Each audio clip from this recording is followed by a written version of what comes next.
يا أيها الذين آمنوا إن تنصروا الله ينصركم ويثبت أقدامكم. Bertawasul tersebut memang ada yang masyru', ada yang mamnu'. Ada yang masyru' yang disyariatkan, yaitu bertawasul dengan nama Allah, dengan sifat Allah, itu masyru'. Ya, kita berdoa dengan menyebut nama Allah, dengan sifat Allah.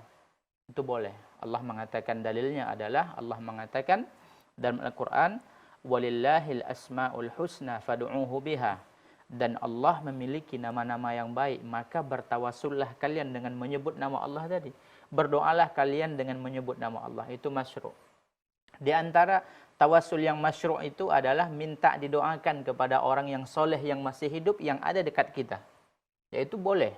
Ya, sebagaimana sahabat Rasulullah Sallallahu Alaihi Wasallam ketika hadisnya hadis Anas bin Malik diriwayatkan oleh Imam Bukhari Muslim, ya, ketika mereka ditimpa oleh musim penceklik, mereka minta kepada Rasulullah, datang kepada Rasulullah agar Rasulullah berdoa dan meminta kepada Allah, dan itu merupakan bentuk tawasul yang masyru'. Jadi boleh kita ketika kita ditimpa suatu kesulitan, datangi ya orang yang soleh, orang yang baik, yang betul-betul taat kepada Allah. Katakan kepada dia, doakan kami. Doakan kami, tolong mintakan kepada Allah. Bukan kepada dia kita meminta.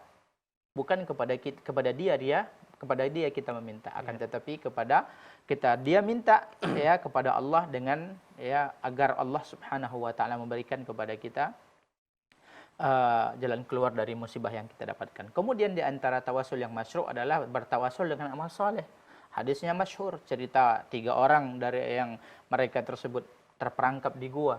Ya, yang pertama bertawasul kepada Allah dengan baktinya kepada orang tuanya, dan kisahnya ma'ruf dalam kitab hadis. Ya, hadis diriwayatkan oleh Imam Bukhari. Kemudian yang kedua bertawasul dengan meninggalkan perbuatan zina. Kemudian yang ketiga bertawasul dengan amanah. Akhirnya tadi pintu gua yang ditutup oleh batu besar terbuka, dan hadisnya sering kita dengar. Adapun bertawasul dengan orang yang sudah meninggal, maka ini adalah tawasul yang dilarang, dan ini bisa membuat kita jatuh kepada syirik, bahkan itu merupakan perbuatan syirik apabila dia meminta kepada orang yang sudah meninggal tadi. Maka ini harus dijauhi dan harus ditinggalkan karena ini merupakan perbuatan syirik. Wallahu a'lam.